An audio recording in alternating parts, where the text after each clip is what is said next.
Good afternoon to you all. Myself, Dr. Mohammad Ahsan Farooqi, professor and HOD PG Department of Neurology, that is called as Medicine, from Government Nizami Tibbi College, Charminar Hyderabad. मैं यहाँ से आपके सामने एक बहुत ही important disease के बारे में आपसे गुफ्तगू करूँगा इंशाल्लाह। और वो चीज़ ये है कि पैरालिसिस के माने फालिज कहते हैं। और फालिज में आपको शायद ये इत्तला होगी कि मोनोप्लेजिया होता है, यानी एक हाथ का फालिज होता है। पैराप्लेजिया होता है, यानी दो हाथ का फालिज होता है। हेमीप्लेजिया होता है, एक हाथ और एक पैर, शायद राइट का हो या लेफ्ट का हो। और दूसरी है क्वाड्रिप्लेजिया होता है, यानी दोनों पैर और दोनों हाथ का फालिज होता है।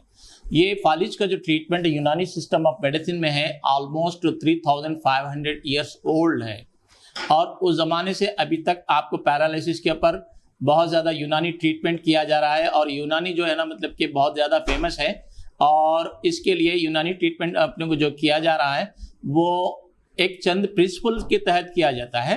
और प्रिंसिपल्स में क्या है, मतलब कि हम लोग 3 वीक्स तक हम लोग मुंदिज, मुसहिल और तबरीद के नाम से मेडिसिन देते हैं। मुंदिज के माने क्या है, मतलब कि नुस्ख देना या पकाना। ये जो ब्रेन के अंदर जो लीजन होता है, और लीजन जो होता है मिडिल सेरेब्रल आर्टरी यानी MCA टेरिटरी के अंदर होता है। और मिडिल सेरेब्रल आर्टरी के अंदर ये खून की रग फटने के बाद खून जमा हो जाता है। और खून जमा होने के बाद क्या होता है कि वो उसकी वजह से क्या है, अगर राइट साइड पे MCA टेरिटरी के अंदर खून जमा हो जाए तो लेफ्ट साइड का हाथ और लेफ्ट साइड का पैर चला जाता है। अगर लेफ्ट साइड पे अगर खून की रग जमा हो जाए तो राइट साइड का हाथ और राइट साइड का पैर चला जाता है। यूजुअली जो इंसिडेंस होता है ये इसे कहते हैं मतलब कि सेरेब्रल आर्टरी का फट जाना। और ये जो सेरेब्रल आर्टरी है CVA कहलाता है। CVA के माने सेरेब्रोवास्कुलर एक्सीडेंट। और ये एक्सीडेंट जो वर्ड इस्तेमाल किया गया है ये सिर्फ आर्टरी के फटने की वजह से इस्तेमाल किया गया है। और इम्पॉर्टेंट पॉइंट ये है कि जो पैरालिसिस अक्सर जो होता है ब्लड प्रेशर के बढ़ने की वजह से होता है। और जो पेशेंट डायबिटीज़ यानी शुगर के मरीज होते हैं और जिनका शुगर अनकंट्रोल्ड होता है, ऐसे लोग ये श्योरली बगैर किसी इसके कि मतलब कि ब्लड प्रेशर के जैसे मोहल्लिक मर्ज में मुब्तला रहते हैं। और बाज़ लोग ऐसे भी होते हैं जो एसेंशियल हाइपरटेंशन कहलाता है, जिनको कभी कोई अलामत या साइन एंड सिम्टम नहीं रहता BP के बढ़ने का। अब ये जो BP बढ़ने की वजह से क्या होता है कि मतलब कि इस मिडिल सेरेब्रल आर्टरी के अंदर क्या होता है कि मिडिल सेरेब्रल आर्टरी में टेंशन बढ़ जाता है। और टेंशन बढ़ने की वजह से क्या होता है, वो रप्चर हो जाती है, MCA टेरिटरी रप्चर हो जाती है। और MCA टेरिटरी रप्चर होने की वजह से ये पैरालिसिस होता है। और पैरालिसिस के अंदर एक बात याद रख लीजिए, हाथ ढीला हो जाना, ये बिल्कुल हाथ ढीला हो जाता है। पैर का लूज हो जाना, पैर भी लूज हो जाता है। बात नहीं आती, तो ऐसे केसेस में जहाँ पर बात नहीं आती उसे कहते हैं hemiplegia with motor aphasia. Motor aphasia के माने ये है कि एफेसिया बात नहीं करना।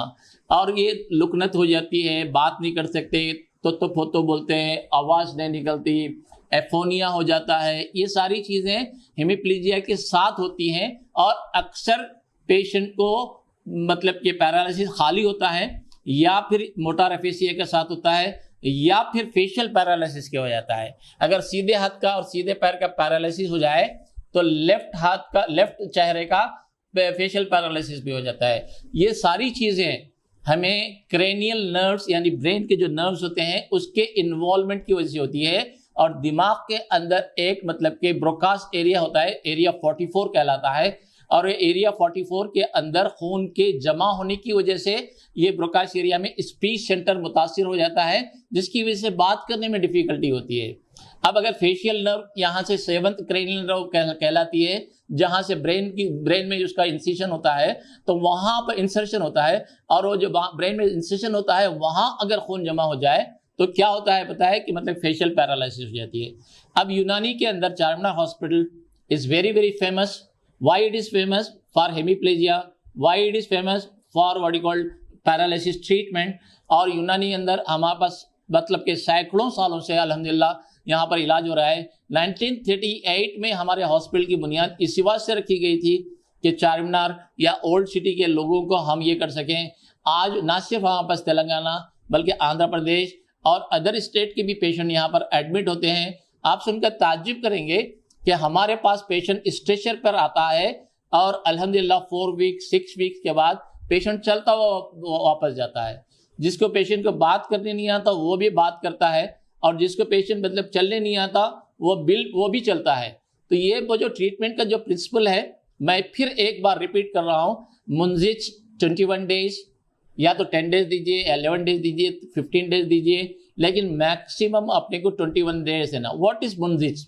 मतलब कि एक डिकॉक्शन है, मेडिसिन है, एक 14-15 मेडिसिन होते हैं जो कि रॉ ड्रग होते हैं, कच्ची होती है, जो कि अपने पास हर्बल फार्मेसी में जो मार्केट में जो दवा रॉ ड्रग बेचते हैं उनके पास मिलती है। Totally 30 to 40 grams of medicine लेते हैं, उसमें 2 ग्लास पानी में सोक कर देते हैं, सोक करके दूसरे दिन सुबह में बॉईल करते हैं, बॉईल करके उसको छान के उसको पेशेंट को निहार पेट की माने फास्टिंग में वो पेशेंट को देते हैं और कंटिन्यूअसली 21 डेज तक देते हैं। तो व्हाट विल हैपन? ये मुंजिज से होता क्या है? मुंजिज से क्या होता है मतलब कि हमारे जो खून जब जमा हो गया वो क्या करता है, मतलब नुज पाता है और ब्लॉक्ड वेसल में से, जैसे ये वेसल ब्लॉक हो गई, ये ब्लॉक वेसल में से ऐसे जाता है, खून पास हो जाता है। अगर ऐसे ही खून अगर पास हो जाए तो वहां पर क्या हुआ, जो ब्लड खून जमा हो गया था वो इजीली वैकेट हो जाता है। और वैकेट होने की वजह से क्या होता है पता है कि मतलब ये वैकेट जब हो गया तो पैरालिसिस के सिम्टम्स आहिस्ता आहिस्ता चल जाते हैं। आप सुनकर बिलीव नहीं करेंगे कि सिर्फ वो 4 वीक के अंदर 60 to 70% पैरालिसिस के पेशेंट वॉकिंग कर सकते हैं, और थोड़ा सा मतलब कि गेट जरा डिकस्टेट होती है थोड़ी सी, और गेट थोड़ी सी डिफरेंट रहती है, लेकिन वॉकिंग कर सकते हैं और बात करना भी शुरू कर देते हैं। और दूसरी चीज़ ये है कि 21 डेज के बाद हमारे पास 2 किस्म की दवाएं होती हैं। मुस्हिल कहते हैं, 3 डेज का होता है, ऑल्टरनेट डेज दिया जाता है। हमारी बॉडी के अंदर ऐसी मेडिसिन या ऐसी चीज़ें दी जाती हैं डिकॉक्शन की शक्ल में, जो ये ब्लॉक जो मतलब कि जो होता है, जैसे बलगम कहते हैं हम यूनानी के अंदर, उसको खारिज करती हैं, रिमूव करती हैं, उसको इस्तिफराग कहते हैं, और एलिमिनेशन ऑफ वेस्ट प्रोडक्ट कहते हैं। तीसरी सबसे इंपॉर्टेंट चीज़ यह है कि उसके बाद साइमल्टेनियसली हम तबरीद के नाम से मतलब कि पेशेंट को लूज मोशंस हो जाते हैं बाज़ मरतबा, जो कि फ़ायदेमंद है और ज़रूरी है, मोशंस आना ज़रूरी है, क्योंकि ऐसे तमाम पेशेंट को जो पैरालिसिस के होते हैं कॉन्स्टिपेशन बहुत ज़्यादा होता है।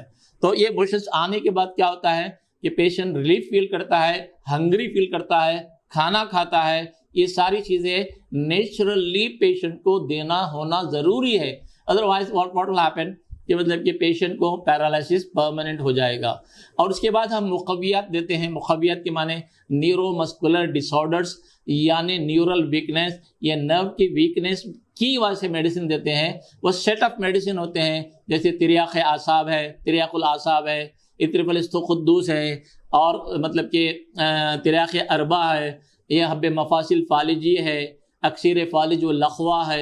ये कंपाउंड मेडिसिन है, टैबलेट की शक्ल में है, और मतलब कि हलवे की शक्ल में है, और अरक की शक्ल में है, शेप में है। तो ये पेशेंट को मेडिसिन प्रिस्क्राइब कर दिया जाता है, और एक्स्ट्रा ऑर्डिनरी रिजल्ट्स हैं इसके अल्हम्दुलिल्लाह। और मैं आपके इस प्लेटफॉर्म के ज़रिए, इस टीवी के प्लेटफॉर्म के ज़रिए मैं तमाम लोगों को रिक्वेस्ट करता हूँ कि आप चारमीनार हॉस्पिटल में आकर देखें कि मतलब कि व्हाट वी आर डूइंग, और we are doing some wonderful treatment, and the people should know about what we are doing, and by the grace of Almighty there are hundreds and there are, हमारे पास 200 beds हैं। 200 beds में से 180 bed paralysis के रहते हैं, और always full. अब ये चीज़ ये क्या है कि मतलब कि अपने को ये शेड्यूल जो दिया जाता है, हमारे डॉक्टर्स को ट्रेन किया जाता है ऐसे पेशेंट को ट्रीट करने के लिए।